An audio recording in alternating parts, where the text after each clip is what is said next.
Top of the morning, the afternoon, and the evening to you, whomever you may be, wherever you may be watching, looking, or listening. It's your boy, the hostess with the most. It's your boy that you can give a toast to this. Aunt Mo, trapping out the mind of a man studio, and welcome to the Late Night Shift Live. Welcome back for another week. Listen, man, it's quite simple. Before I get into what the show is about, let me give you a little peek inside of what we will be talking about. My question is the black community a lamb to the slaughter? And if we are in fact a lamb to the slaughter, what can we do about it? All that and more tonight on the Late Night Shift Live with your boy Aunt Mo. Trapping out the mind of a man studio. Welcome to the Late Night Shift Live, where we aim to shift the culture's perspective with the unadulterated truth and a little bit of grace, one story at a time. Now, for some of the housekeeping, we are not salacious. We are not sassy. But we aim to keep it 100% real, my friend. So tonight we are talking Sheduer Sanders, Shannon Sharpe, and Kanye West. People that got a lot going on in the culture today. And for any reason the stream slows up for a second, it typically does that. I do apologize, but stick with your boy. Stick and stay, you feel me? But we're going to get into it. So, I like to get into my opening statement. Time will tell. And just keep living. I was reminiscing with a friend today about 2 years ago this time. He was going to speak on a panel for a pretty dope young up-and-coming ministry. And I remember showing up to support my boy. Drove to Dallas, went to the event. Man, they were really friendly. They were really kind. It was just dope. And I remember sitting in the audience, and I really thought to myself, I was like, man, it'd be dope to do a panel or two. It'd be dope to sit on a panel and talk about some stuff. I feel like I'm a knowledgeable guy. This is cool. I seen my boy up there doing his thing, never hating, always down to support my people because I love them. And I remember being depressed out of my mind, not knowing up from down at that time. And I remember in that environment was the first time that I was able to actually laugh. Now, I was roasting somebody, but I was able to laugh. And I just reflected back as the person who leads that same ministry reached out to me to, speak on the panel. And it was just the idea that time will tell a lot about your character, who you are as a person. And you just got to keep living. That doesn't just apply to bad things, that applies to good things as well. Sometimes, bruh, sis, you got to just keep getting up. You got to just keep putting one foot in front of the other, because at the end of the day going in, kinfolk. But no, I did appreciate, being able to see life come full circle, and to see me not be in the same headspace, to see the therapy work, to see the friendships still sustained, to see the man that I am constantly evolve. And so my encouragement to you is to just keep living, because time will tell. So with that being said, let's get into it. Let's start with your boy Kanye West. So, I'm going to be honest. We won't stick on him much long, because I just believe that is a part of the problem, is we've gave Kanye so much time and attention that he's not able to deal with the reality that who you are doesn't have to be this attention whore. It doesn't have to be this person who finds whatever you can say to get the attention on you makes you more relevant, at least in his case. So for those of you who don't know, in a song, he talked about essentially giving fellatio to his cousin, his male cousin, for about 5 years. I think it was from when he was 9 to about when he was 14.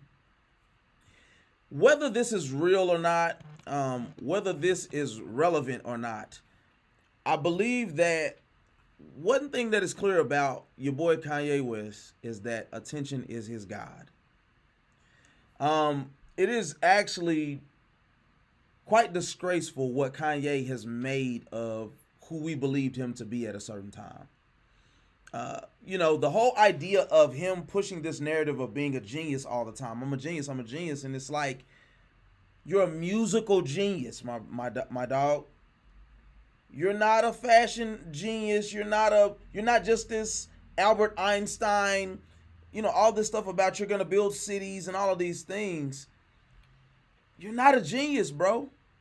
We love what you did. You put yourself. We heard the story on the documentary, man. You locked yourself for many summers into that room on that keyboard and that beat machine, doing what you do. And a lot of the things that came from that is music that we know and love from the graduation. All of those things that you put out, we appreciate that. But you're not that guy no more. And it's actually quite despicable. Some of the things that I could say or do on any platform, I have to temper myself because I have children. I have responsibilities, and for Kanye, like I said, his attention is his God. And for him to be able to, when you are down and destitute, what they all do to some degree is they run to Jesus. It was what was it? Sunday service. And all of those cool things that being a musical icon and a genius, you will bring relevancy to who you are in anything that has to do with music. You did just that. And as you were able to climb the charts in the gospel field and make yourself more relevant on the back of Jesus, now you are right back to what you were on. And it was unfortunate because I drank the Kool-Aid. I actually believed that you were going to stay within that vein. And then it was right back to ski mask and, KKK suits and all type of stupid things. I'm not, and here's the thing, I'm not even as big or have as much of an offense with the Trump stuff because I understand what Trump represents to big business. So I don't really mind that.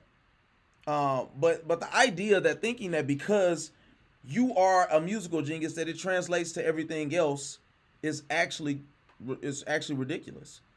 We have to bring back and normalize shaming people. Y'all may not like that. You may not want to admit that, but it's the truth. We learned that from Lizzo. Lizzo tricked y'all into thinking that y'all can eat pizzas and take Coors Lights to the head. And now she's skinny. And everybody was loving it. Everybody was loving it. You don't got to work out. Just eat nacho cheese. Congratulations. Now you fat. And she doing whatever she want to do with her life. She's snatched now, kinfolk. We have to stop believing what culture tells us is necessary, is relevant, is real. Because it's not. A lot of this stuff is agenda based. And it's what they use to push the agenda. Who is they? We will get into that. Absolutely we'll get into that. But Kanye showed us who he was a long time ago. Kanye said that he was going to get rich and he was going to leave you for a white girl. And he did exactly that. So, I don't know what else. It's the saying that when people show you who they are, believe them. But I think for us, a lot of the times, even if you're looking at like a R. Kelly, somebody who's immensely talented, the signs are there. The age ain't nothing but a number. You were seeing, the stories were out there about you having sex or making out with Aaliyah 20 years ago. But when somebody presents something to our culture that we enjoy, we want to hold on to that thing. And we've enabled Kanye to give these cynical, maniacal takes on different aspects of life because we appreciated graduation and college dropout and all those things. We appreciate the Yeezys. I got some on right now. But it's just, we have to bring back shame. Because people are showing us who they are. They're showing us what they really believe. And if we don't hold true to our morals, whoever we are, we become a victim. To Kanye, Kanye, and here's the thing: we ain't seen a sprinkle of black in that man's passenger side. Ain't no passenger princess that he had. She ain't had no melanin in her in about 20 years. But good luck. We're gonna move on, kinfolk. We ain't gonna waste much time. We're gonna get in. We're gonna get out tonight. You understand me? Appreciate you, whoever you are that are viewing. Thank you for hitting the like, and please let us know who you are. Tap in with us. My boy Shay, Club Shay, Shannon Sharpe, the assassin, the 56-year-old assassin. For some reason, the man can't find himself in the news about something with his sexuality. There was a bunch of criticism about if he liked men or not. It's the infamous slide up out the truck. It's the all of that stuff that he was doing. I'm always leery, and no disrespect, if there's anybody who watches this and you are a man who does this, I promise you, kinfolk, I'm gonna wait till I get a little more money in the bank. I'm gonna do it too. I'm gonna start doing that little clear paint on my nails, kinfolk. Yeah, I'm gonna do that too. I'm always leery of men who put clear paint on their nails. I get what they be saying. It's supposed to be good for you.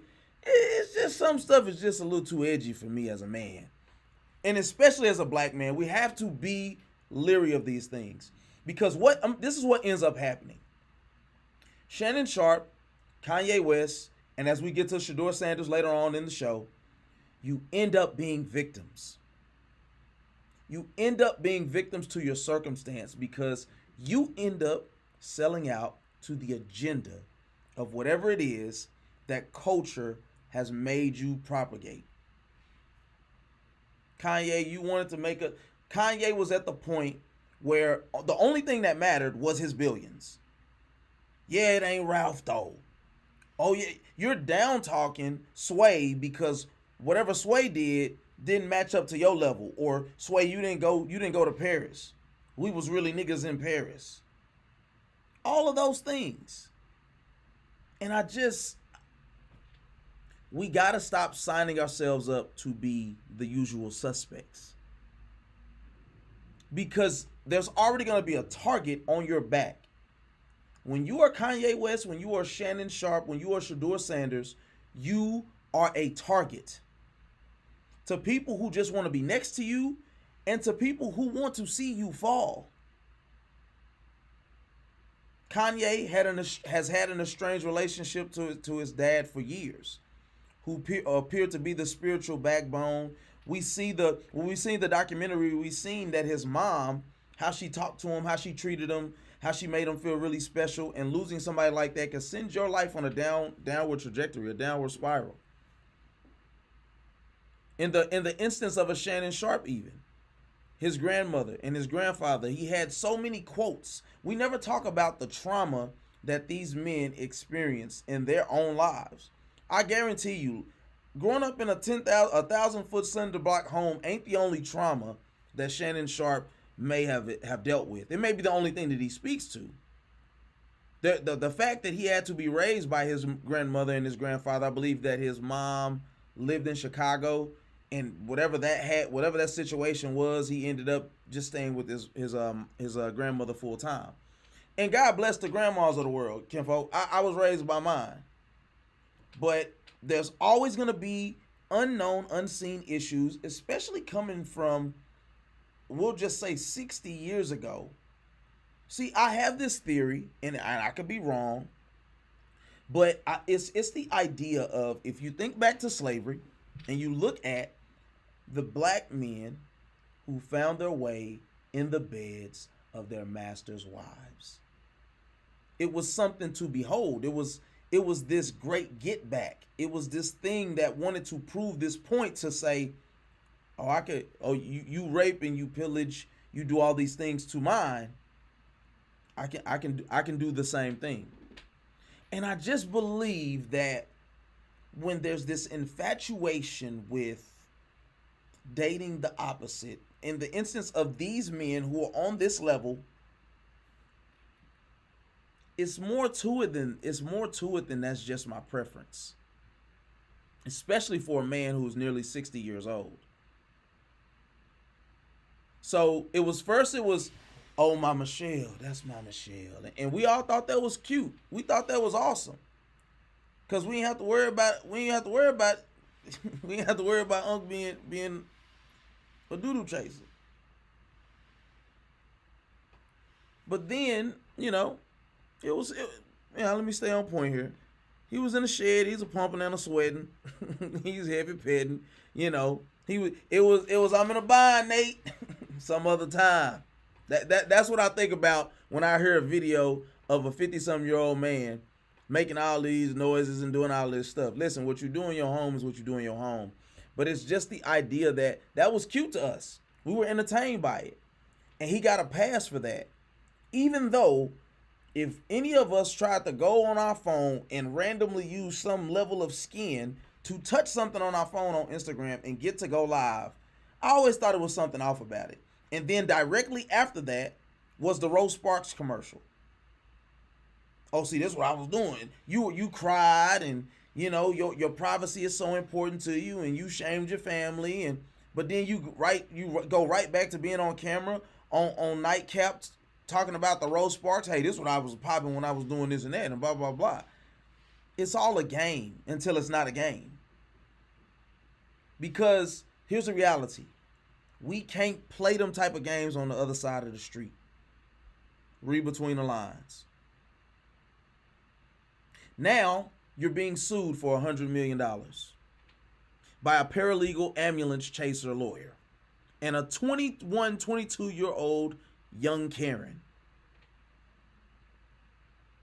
Oh, by the way, he'll be 57 June 27th. But it's a shakedown. That's what he said. It's a shakedown. At what point can we be real and say, you weird? I'm 37. If I dated a 20-year-old, when he met her and had those interactions initially, she was 19. So you've been dealing with her for a while. At 37, if I'm dealing with somebody my daughter's age, I'm going to be considered weird. I'm going to be considered someone who has low morality and integrity. There's a lot of things that are acceptable by age standards or by laws and rules that man to man, we know what's up. When I was 28, 29, something like that, there was a 19-year-old girl who absolutely wanted to date me. Pretty girl. Like, my daughter's like 13. I can't imagine it. I'm sorry. It just doesn't make sense in my mind. But for some reason, we not gonna call out Shay Shay about this. When are we gonna keep it a buck? The money can't be enough. The stardom can't be enough. The Hall of Fame can't be enough to allow these type of actions to happen. The question is, when are we gonna be real and say that Unc ain't our Unc? It's always the old guy that love looking at the young tenderonis, kinfolk. When I was a little wee thing, you know what I'm saying? When I was down here with it, it was the same thing. The old guys licking their lips. Boy, if I was, listen, I get it, but you gotta find something. You gotta get in the right pool, kinfolk. You got to get in the right pool. Kinfolk, this pool too deep for you, Unc. You need to go over there to that kiddie pool. Stick your feet in that water. Rub your feet together in that sauna. Because you're starting to lose a little feeling on your left side.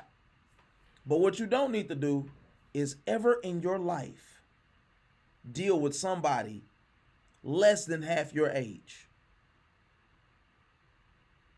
What did Shannon Sharpe believe was going to be the end result of this type of dynamic? OnlyFans or not? You mean to tell me there ain't some 30-something-year-old OnlyFans girls out there that you couldn't find that was bad to the bone?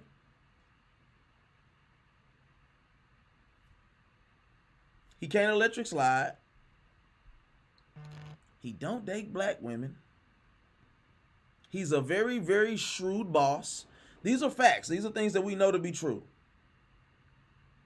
We've heard stories about how he is as a boss, the standard that he puts on his workers. Hey, if I call and you don't answer, you're done. Oppression is showed through power. That's what we have to understand here. Oppression is shown through power. You don't have the ability to oppress anybody that you don't have power over. So, for those of you who may not know what the situation was with him, with this 21, 22 year old OnlyFans model or whatever she does on there, it is said that during their interaction sexually that she asked him to put a condom on, and he did not. She said, hey, you could do whatever, just don't also put it in my bunghole. And he still did. Allegedly. Ladies and gentlemen of the jury, that is absolutely great. I don't know what the rules are on YouTube, so I will say great. That is absolutely great. You can't force nobody to have unprotected sex with you. And you sure can't you sure can't do it in the butt if they don't want you to. The black woman was like, I know that's right. That is very much weirdo tendencies. And we just gotta be real about this stuff. And we gotta start calling these people out who are making these choices and doing the things that they do. Because if we don't within our own culture, they get to go on like nothing was ever done.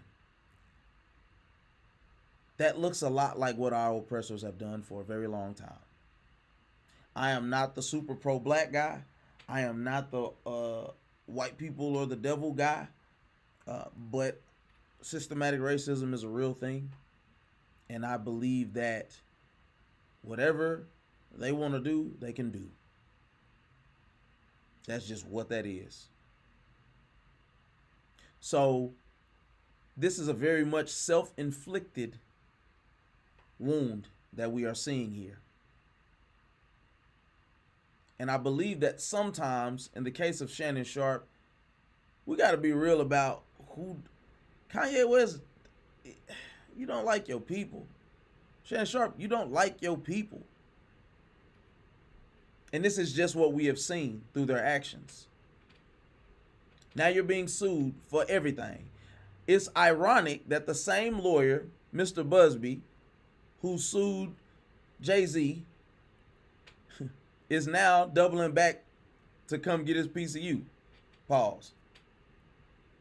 It is what it is. In this instance, though, it's self-inflicted. You expect the ambulance chaser to not go listening for sirens. There's no way that a 56, 57-year-old man should be dating a 19-year-old.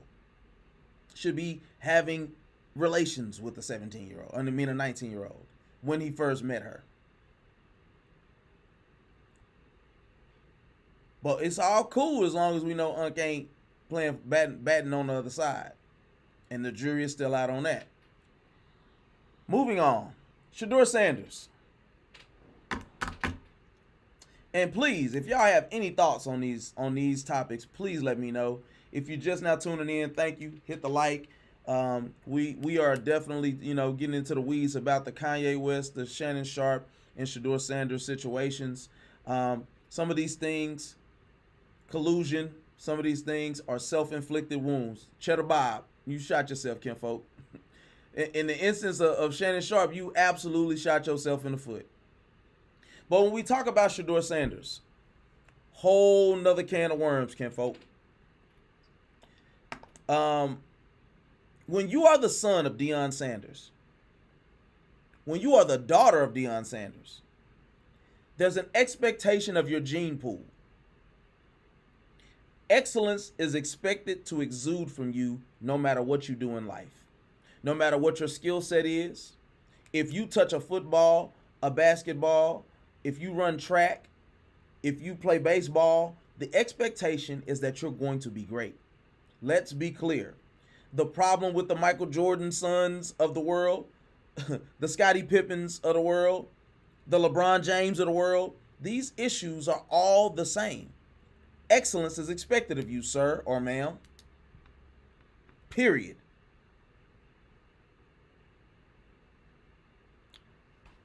But the rules are a little different. See, we have Archie Manning that played in the NFL, played for the New Orleans Saints. I don't know all the teams that he played for, but he was a decent, average to maybe above average quarterback in the NFL, who had a son, Peyton Manning, and Eli Manning, who both played in the NFL. Now, Eli Manning was far greater of a quarterback than Eli Manning ever was or could be. So his path to the draft was completely different. Being drafted by the Colts, it was no muss or fuss about it. Coming out of Tennessee, he was going to be that guy.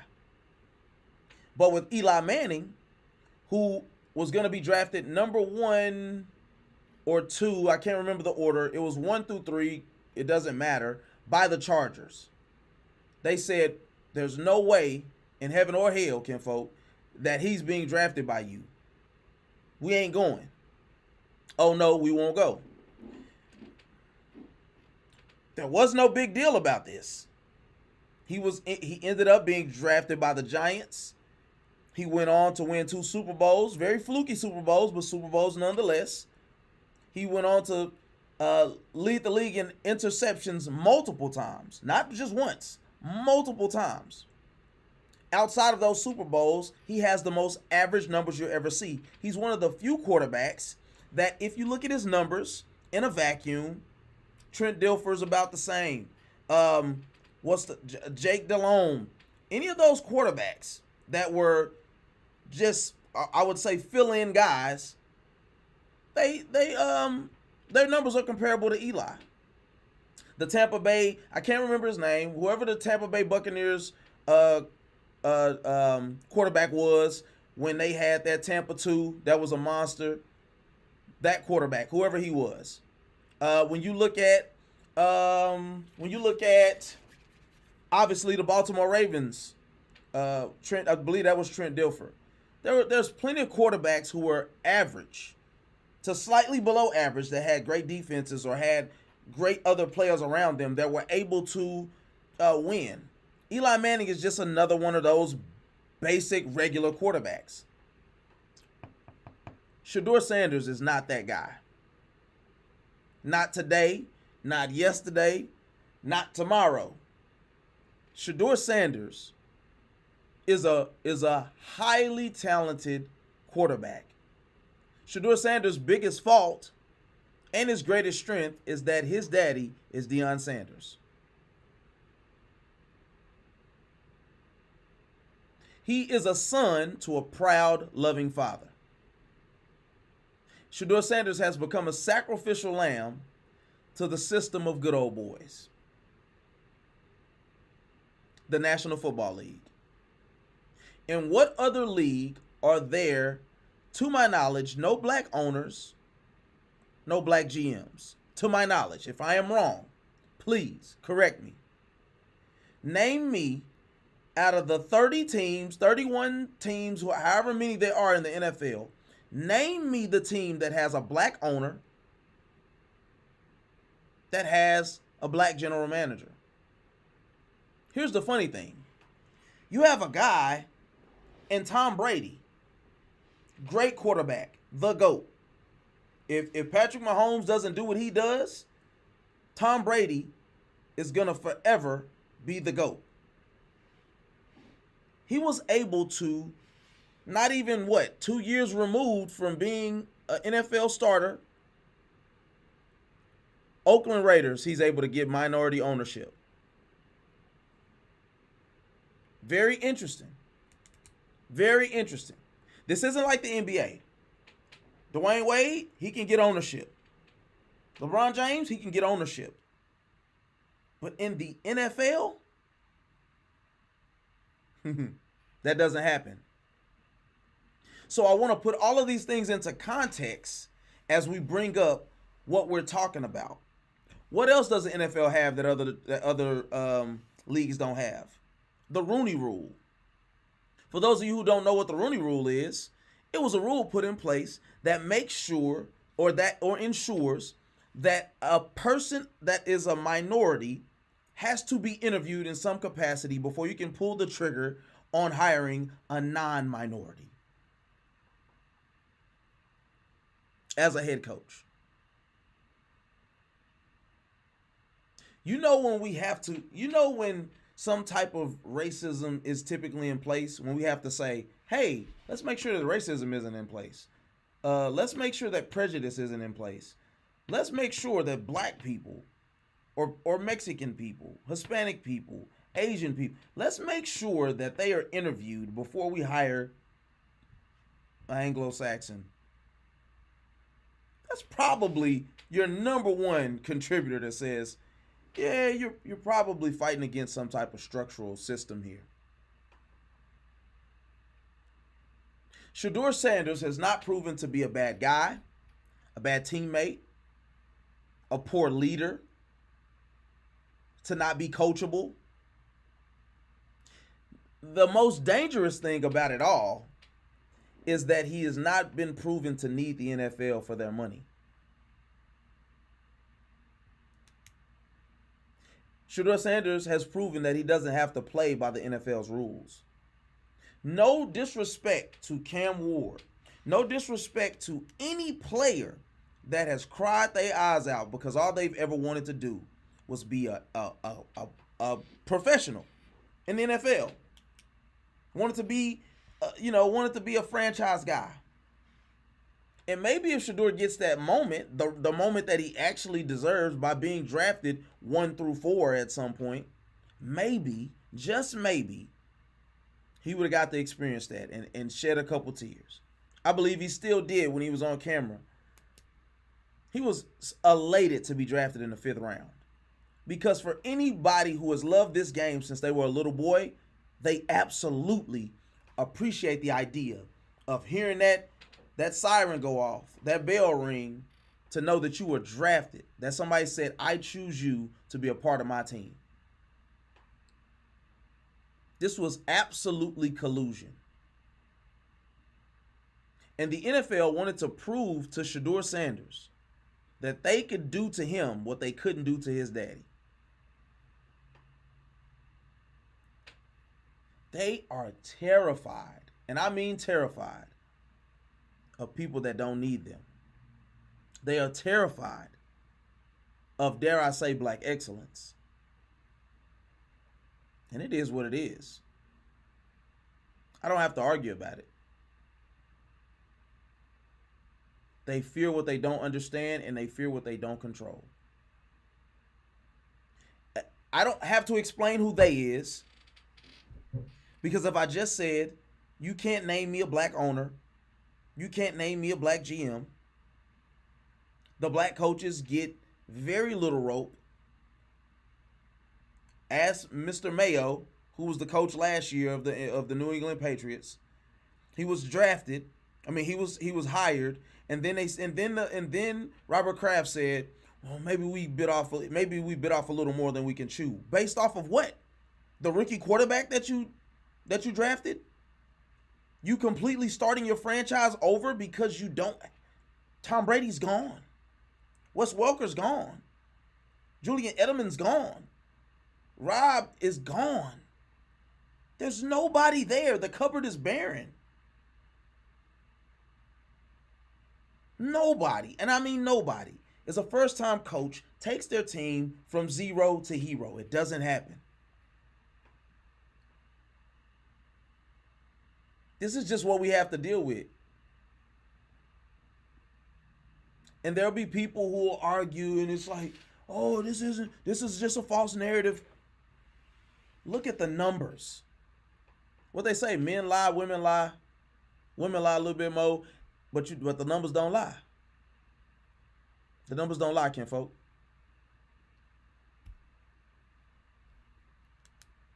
So there was definitely a conspiring to prove a point. The quarter we can't name two of the quarterbacks that were drafted before Sheduer Sanders. We don't know who they played for. They were irrelevant. But we'll listen to people tell us that it was a personality issue. Personality issues only matter. They're only valid excuses to people who are in the power to use them. Like, can he make every throw? Yes. Is he talented? Yes. Did the team get better every year that he was on the team? And did they did they have their success because of him? Yes. Well, then why didn't he succeed? Because he had personality issues. Somebody, please, if you could, put in the chat, what is arrogance? Put the definition of arrogance in the chat for me. I want to know the definition of arrogance. Then I want you to put the definition of cocky. And then I want you to put the definition of confidence. Beauty is in the eye of the beholder. If I think you're ugly, you're ugly. If I think you're pretty, you're pretty, right? You can think what you want to think as well about your own doggone self. But it's just interesting to me. It's just interesting to me that Sheduer Sanders gets to be called cocky and arrogant, and he's too good. And he thinks he's too good. They said he's got the confidence of a first rounder, but the talent of a third string quarterback or a fifth rounder. Have you seen tape on Sheduer Sanders? Have you seen throws that he's made to fit in windows to win games late? He's won everywhere he went. You know what's hard to do? To answer the bell almost every time when you are the son of Deion Sanders. Everywhere he's went, he's won. Nobody ever talks about this. Yes, you could say that a kid is not good enough based off of any number of factors, right? If whatever quarterback that was great, right? If you never win a Super Bowl, I could say that Joe Flacco, who is also one of the most flashiest white guys you ever meet. Aaron Rodgers, one of the most cockiest, most arrogant quarterbacks that I've ever seen in my life. Thinks that he is the program. Thinks that he is above the program. Lied about getting, Cobain shots and all type of stuff. Nobody has anything to say about him. Estranged from his family. Has a brother that doesn't like him. He doesn't speak to his family at all. And that's your choice. That's your preference. We're not here to argue about if it's right or if it's wrong. The problem is you have to hold all those things in the same vacuum, though. They got to go through the same vein. It can't just be okay when Aaron Rodgers is pretentious and arrogant and cocky. Well, he's discount double checking his way to mediocrity. 15-1, can't get to the Super Bowl multiple times, number one seeds, but can't win. Won one Super Bowl. Not mad at you, but for the talent that he was, he should have won way more Super Bowls. What about this quarterback named Ben Roethlisberger, who is famously known for dragging a drunk girl into the bathroom, telling his friend to watch the door, takes her into a stall, and does whatever he does in there? Are we going to talk about it at all? Does it matter? Or are we going to talk about Sheduer Sanders, who ain't had no issues? We don't know about no baby mamas. We don't know about he didn't have some girl next to him at the draft trying to take the phone out of his hand. We don't hear none of these stories. The worst that we've heard is that his car got towed on campus. And I think that was hate. Because doggone well, why you towing a Rolls Royce? Chill out, bruh. You're doing too much. And the list goes on. But it seems like it only applies to people who have healthy family structures.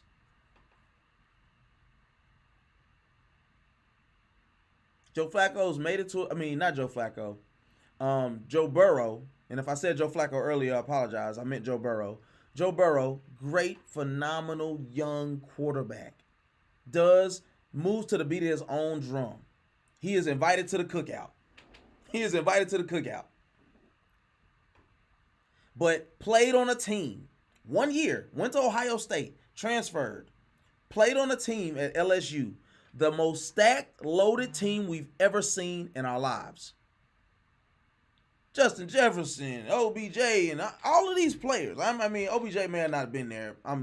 But I'm just saying. He played with the cream of the crop on both sides of the ball. We're talking about players that are in the league right now. Could have been a fluke. We'll never know. But Sheduer never played with any team that caliber. I listened to a guy sit on talk radio the other night and talked about how he's just too flashy, and I really don't like when Caucasian individuals talk about black culture because you don't understand it. You don't have to like it. But because I want to wear a chain, I like diamonds or gold, if I have a grill in my mouth, if I have dreads in my head, that doesn't make me cocky or arrogant or something that's not true because you don't understand it.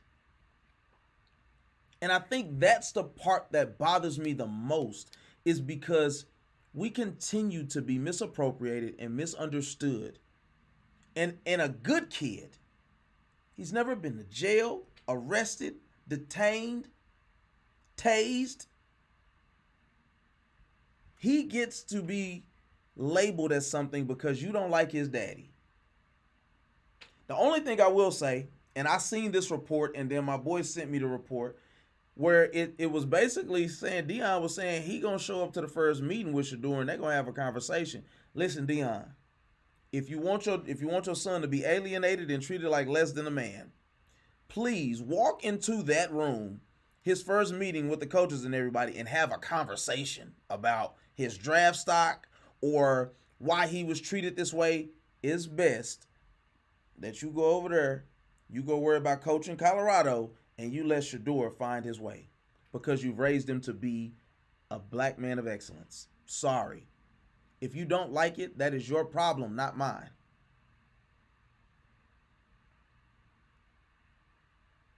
You want to stick it to Sheduer for what you couldn't stick to his daddy.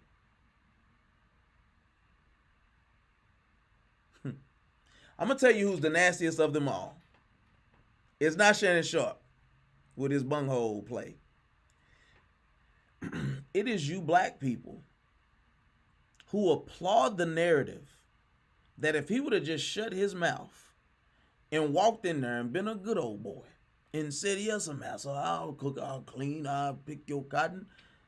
It's you people who have been hating on him since Jackson State, who had a problem with him when he was at Truth, who had a problem with him when he was at Trinity, who had a problem with him when he went to Colorado. Listen, I'm not saying that Deion, okay, I'll say it this way. Deion can be a bit much. He can. Deion Sanders, Neon Deion can be a bit much. But I understand him. I understand him. If you have kids, you want to instill confidence in them. You want to give them a sense of self-worth. You want to love on them. You want to assure them that they are somebody. Because I promise you, if you don't, there's a lot of Kodak Blacks in the world. There's a lot of fill in the blanks in the world who are gone, who miss out on opportunities like this, who crash out, literally and figuratively, on the field, who truly aren't coachable. But Tom Brady can throw his head, he could smash his headset, he could cuss people out on the sideline, and we say he's a champion, he's a winner. I seen Sheduer do that once with Travis. Once I seen him crash out. You black people, though. Let's get back to the black people. You black people who support the narrative that, you know, and this is what I call it. It's the Chicken George who plays the fiddle. It's Steven from the Django Unchained. It's the who that nigga on that nad? He said, "Yeah, I know. I hear what you're saying, but I want to know who that nigga on that nad." That's y'all. Bill O'Neal from Judas and the Black Messiah. The person who infiltrates your own people. I am not, listen, I'll say this again. I am not the super pro black guy. I'm not the fight the power guy. I'm just the realist guy.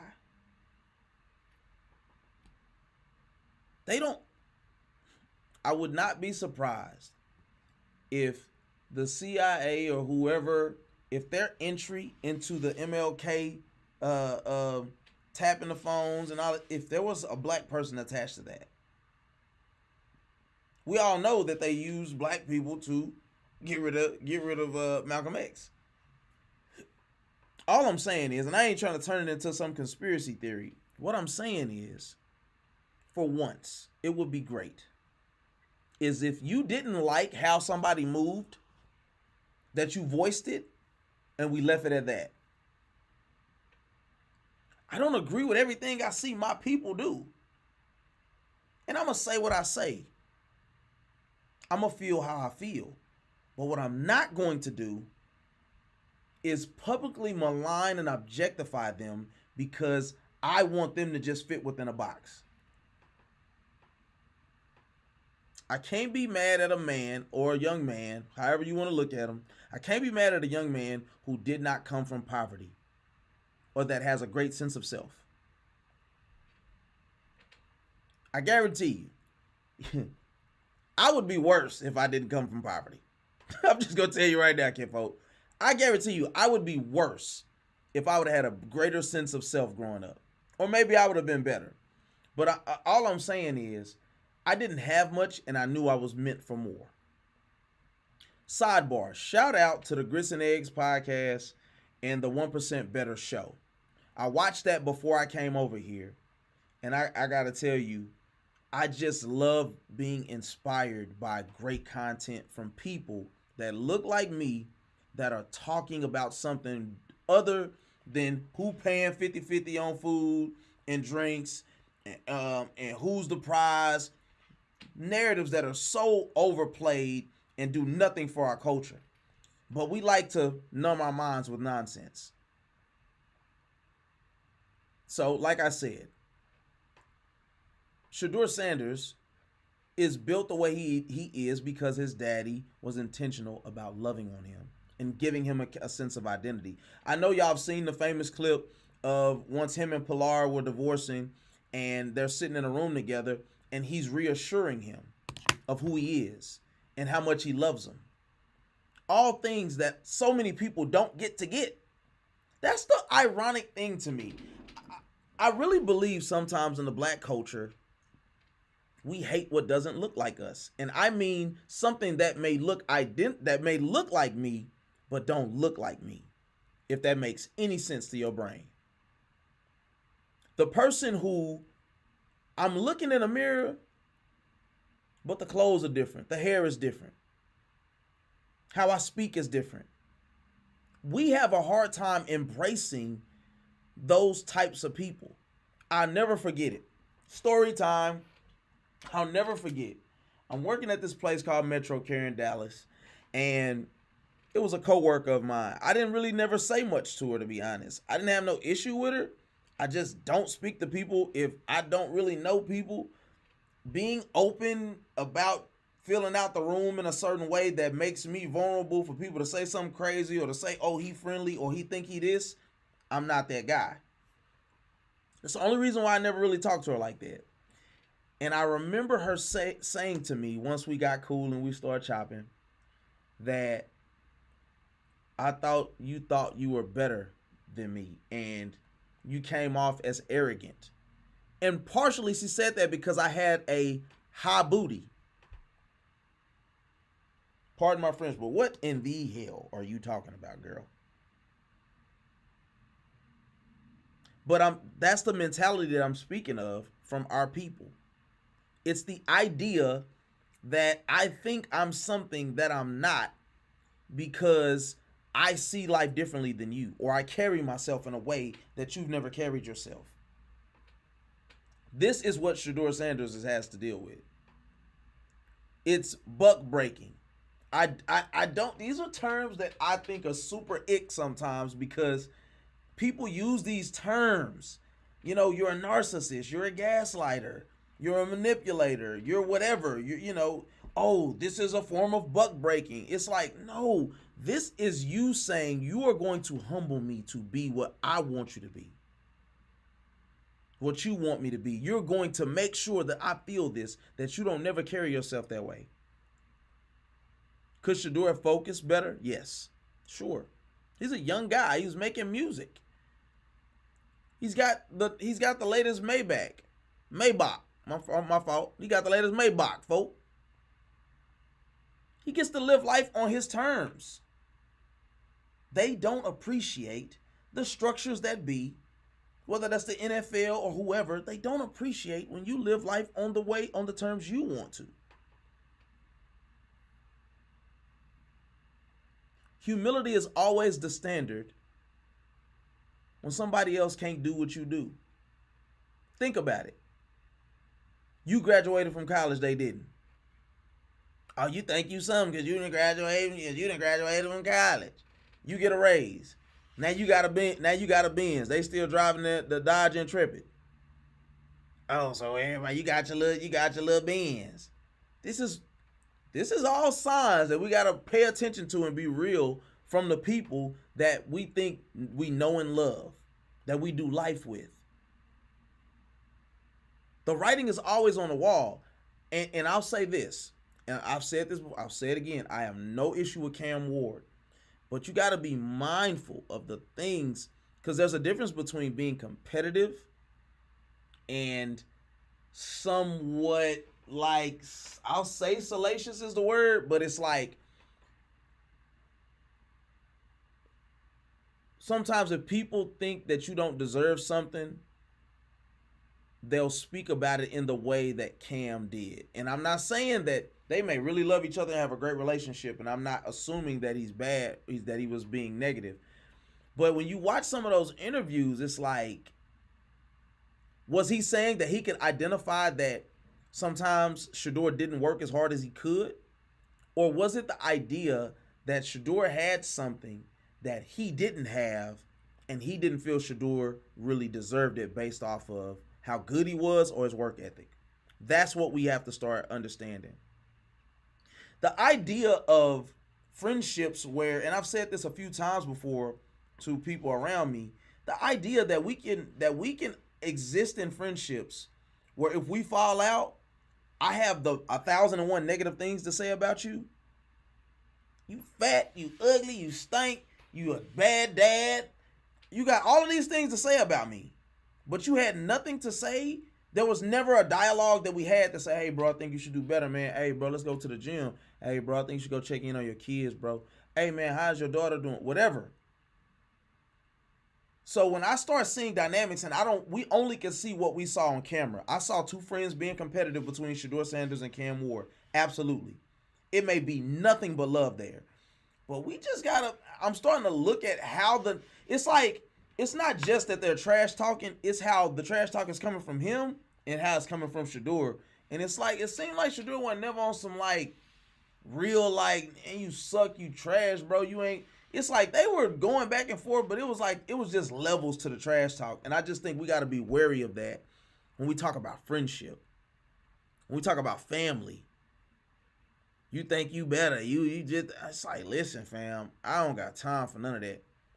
My partner said it, and I thought it was so dope. And I don't know if he said the original thought, because we are some modern day thought leaders, you feel me? But I don't know if he said it or if he got it from somebody else, but he said, it's not that I think I'm better, it's just that I want better. And I just believe that you can't, when you've been exposed to certain things, it's like, bro, these kids is young. Like, and you know, I think about Gilbert Arenas' son. For those of you who may not know, Gilbert Arenas' son was just in a serious car accident. His Tesla like ran into a pole or something, or he ran it into a pole. I don't know all the details, but it said that he avoided serious injuries, right? Because it was said to be very critical, a very critical accident. But here's a kid who has his whole life ahead of him, and it's like, you know, you look at the idea of like what it means to be in that. What is it like to be a young kid? Your daddy a superstar, was a superstar. He's big in the sports podcasting world. These kids are gonna make bad decisions. And you just pray that they don't make a bad decision that ends up with them in the news or them in a body bag somewhere. Back to the original thing, we've heard none of that from Sheduer. He studies. We know him to study the playbook. Now he has no talent. His arm is below average, and he's too cocky. Come on, man. Personality is only a viable excuse when you make the rules. I could disqualify you for a job for any reason if I'm the person doing the hiring, if it's my company. And that's all I want to expose about the NFL is the rules change based off of hue. H-U-E. Whether it's this one or that one, the rules change. And we just got to be real about that. Any thoughts? I see we got a few viewers in here. I ain't saying that this is sunshine and daffodils content, but do you have any thoughts? Do you disagree? Do you agree? I just think it's very interesting that all of a sudden he's lacking humility. I've always known him to be yes sir, no sir. But see, when you do the work on the field and you bag it up, I thought it was always right for you to talk that talk. But I guess that just doesn't appear to be the case for Sheduer Sanders. Recap. Kanye West. We created this monster. Whether he has some type of diagnosis or not, whether he's a musical genius or a genius in general, we've created this monster. And he is, and like I said in the very beginning, his God is in fact attention. And he's willing to do whatever he has to do to keep it and maintain it. Disrespecting people's kids, attaching labels to people, you know, man, using God, you know, I guess everybody can use God as a ploy at some point. But I just think it's about time that we just stop giving attention to things that don't matter. But see, platforms that push narratives and agendas, that are willing to be salacious, be sassy. If it was like, hey, girlfriend, they flock to that. I'm cool with just reporting real things and speaking from a slightly informed. Nobody is always informed, but speaking from a slightly informed perspective. So if that's what you want, you'll never get that here. I'm going to speak the truth as it comes. Shay, old Shannon Sharpe, the weird uncle. You are or were having coitus with a young lady that is younger than your youngest child. She's younger than your daughter. She's younger than your son by a long shot.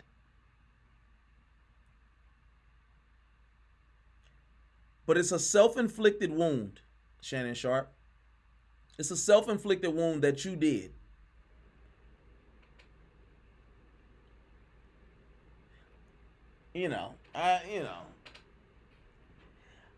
Here's the thing. When you look at some of the things that were said, right? And you say, and you listen to her say stuff like, I want you to put your big black baby in me.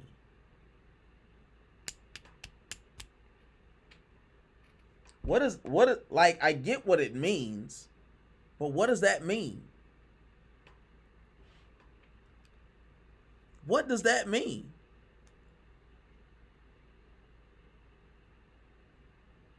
It sounds like a setup. That's what I think. That's what Mees thinks. I want you to put your big black baby in me. And the posturing of Shannon Sharpe to say it was a shakedown and to push this narrative that, oh, Busby he just attacks black men. Some of that stuff sounds cool if you wasn't already in the news for sexual things. See, here's the thing too, and this is for me personally. I don't even like it's the news, you report it. But I don't like speaking from a perspective of, I don't even want to say fully that it comes off as kind of predatorish when you're 56 years old, 54 at the time, and she's 19. Yes, she's legal, but she ain't legal. Why would you want those problems? I don't like that I have to say those types of things about another black man.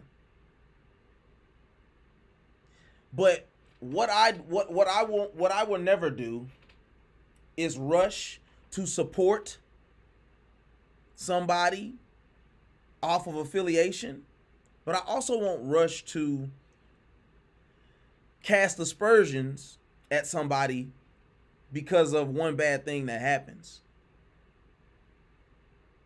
At this point, you got more out there that's bad than good in some ways. I don't like the approach. We all know that you didn't willingly step away from First Take. We know that. And this is what I want people to start getting real about. This is all on the heels. Everything that Shannon Sharpe touches turns to gold, except women. But everything that you have touched has turned to gold. You were just negotiating $100 million contract. And you willingly offered $10 million. This is the question for the chat. Do innocent people just pay to make things go away? It could be a yes, it could be a no. But do innocent people willingly pay money to make things just go away because they don't got the time to fight it in court?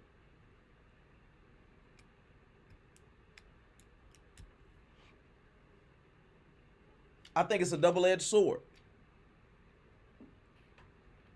Because yes, some things are just not worth your time. With something like this, kinfolk, we fighting to the bitter end. Because your name is important. Your name is everything. Sorry. Your name is everything. Now, you can't win every battle. But why would a man of that stature willingly give you $10 million?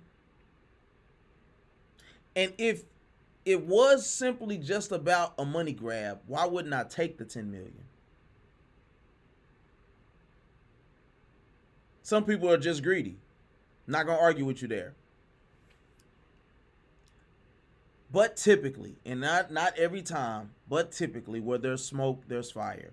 I don't like to assume that he's just guilty. Why?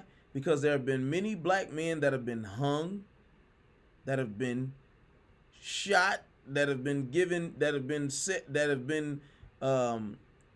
in a gas chamber. All of those things that were never guilty. So I don't want to be the person to take that approach to assume that. I do believe in due process, and I do believe you're innocent until you're proven guilty. But I also believe that you set yourself up for some stuff. My boy just sent me a post from Charlemagne that said, let me read this comment. I would say no. If you know you're not guilty, then you're gonna go to bat at proving it.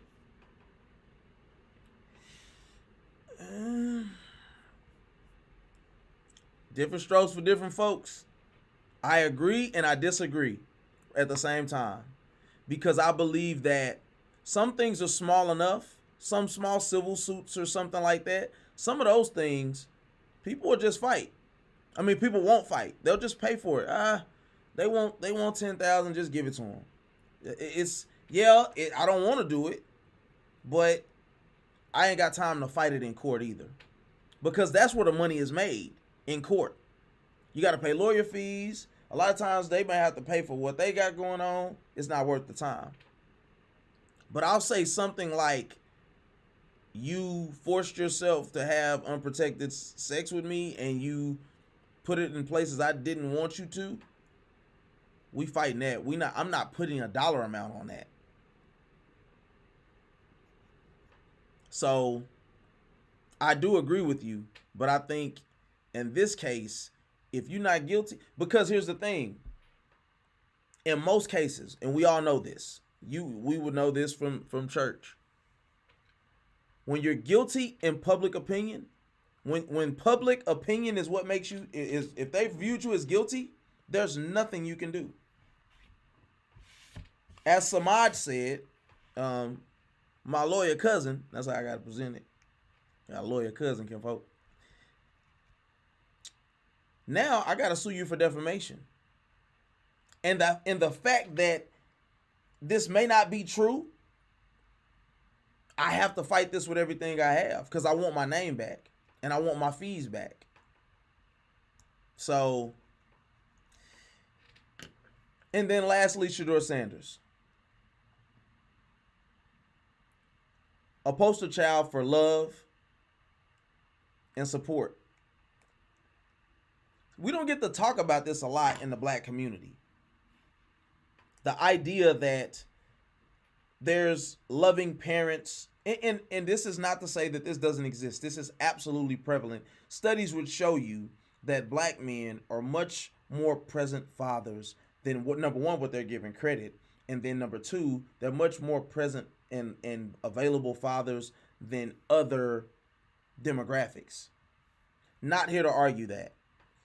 But my point is, we have got to see a father be intentional about showing up for his kids, and loving on them and providing opportunities for them, opening doors, protecting them.